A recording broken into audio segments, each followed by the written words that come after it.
Our next topic focuses on important pedagogical considerations that distinguish ARAL interventions from regular classroom instruction. We say that after we have done everything, we are still not done because there's still something else that we can do. Hi, magandang umaga sa ating lahat. Very happy to share with you some ideas of how we could integrate pedagogical differences when we design and implement ARAL programs. Let me begin first by with one simple idea at the heart of ARAL, which is one size does not fit all. So yung mga learners po natin, for example, who are still connecting sounds to letters, they need something different from the learner who can already decode, but maybe they struggle to understand text. IP learners may need instruction rooted in their language and community.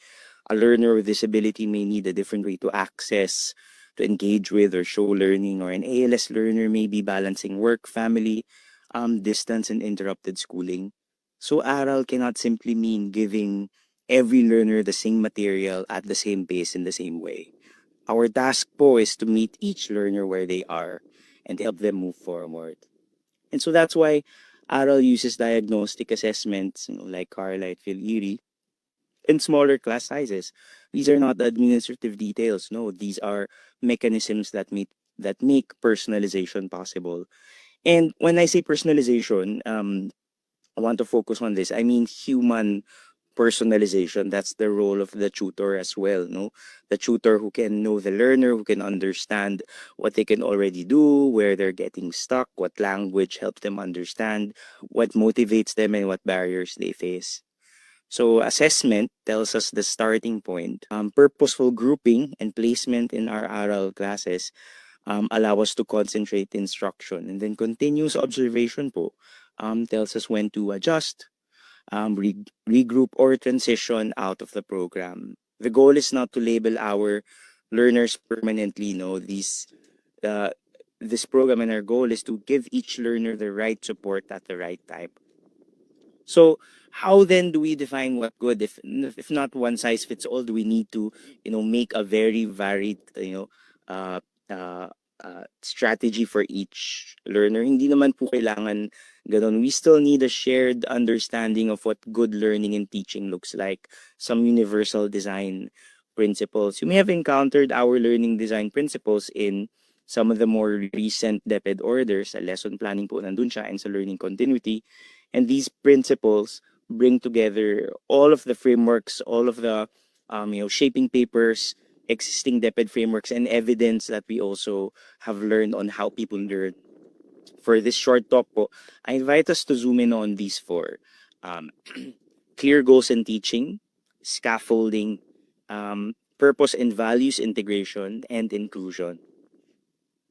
First po, let's start with clear goals at teaching or clarity. Malinaw po ba? Because ARAL is targeted. The intention of every session must be precise. What skill are we addressing in this session? What will count as progress?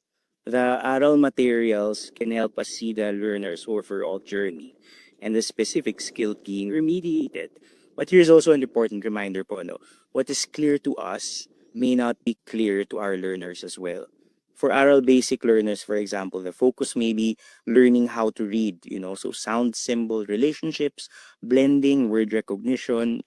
They need explicit, intensive, and multi-sensory instruction, often one-on-one or in very small groups.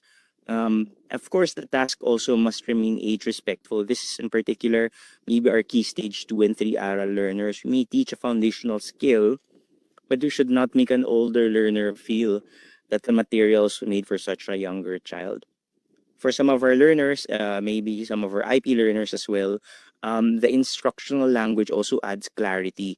Where appropriate, use the dominant language, so that they could increase the comfort and the confidence and comprehension as well.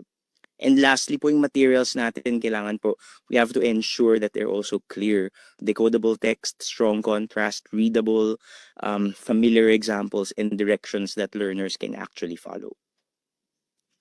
Second principle po is scaffolding. Scaffolding means giving learners support while they perform a task and then gradually reducing that support so that they could become more capable and independent. We model, we practice together, we guide, check, and then release. This becomes especially visible in ARAL Plus, no? So sa ARAL Basic, they're learning how to read. In ARAL Plus, they're reading to learn. They may be learners who can decode but remain at frustration level because of challenges in fluency, vocabulary, or comprehension. So gagamit po tayo ng mga scaffolding approaches like, guided reading, storytelling, discussion, vocabulary work, and other comprehension strategies. The same logic also supports learners with disabilities. Ang isa pong paborito natin, yung I do, we do, you do sequence allows the teachers to model visibly first a task, move into a supported small group task, and then check what the learner can do independently. Third po na principle is konektado ba to sa kanilang context? Learners need to find the meaning or and situate the experience in things that learners value so they understand why this skill matters. For IP learners, for example, we could use established local language materials aligned with the community's social-cultural norms and practices. Reading can use locally familiar stories, oral traditions, community experiences. For madrasa learners, for instance, they could, have a discussion of the 5 pillars of Islam, for example. At doon po, maririnig ng teacher for oral language and comprehension while reinforcing values important to the community. And fourth principle po tayo is inclusion. Kasama ba at bahagi lahat ng learners? Inclusion means ensuring that learners receive the support that they need to overcome barriers to access, participate, and engage in progress in learning. For learners with disabilities, and I guess really for many learners as well, multisensory instruction opens more pathways into a concept. So ang itsura po ng multisensory instruction combines speech, maybe with signing, maybe with visual cues, movement, touch, and physical manipulatives. So that way, again, there are multiple pathways to represent the ideas. And also, grouping learners by ability sometimes might seem very counterintuitive. Kasi po, when we hear inclusion, baka automatic nating iniisip, sama-sama lahat ng learners at all levels and they're always together. But inclusion is not only physical presence. It is meaningful participation and belonging. When the gap between the task and the learner's current skill is too wide, and this is the case in many of our ARA learners, a smaller targeted group can help the learner feel seen. The tutor can notice every attempt ng learner, they can respond immediately with care, and give the learner more chances to succeed. A pull-out or tiered group can therefore be an inclusive strategy also. The safeguard is that grouping should be purposeful and flexible, not a permanent label, or a ceiling. We group based on our current evidence, teach intensively, monitor progress, and then maybe they need to regroup as our learners progress and grow. So as we design and facilitate, different ARAL experiences for basic and plus learners, IP and madrasa learners, learners with disabilities, and even out-of-school youth and ALS learners, I hope we can carry these 4 principles into every session. It will not be perfect every time, but if we keep asking these questions, these principles, we will get to know our learners better.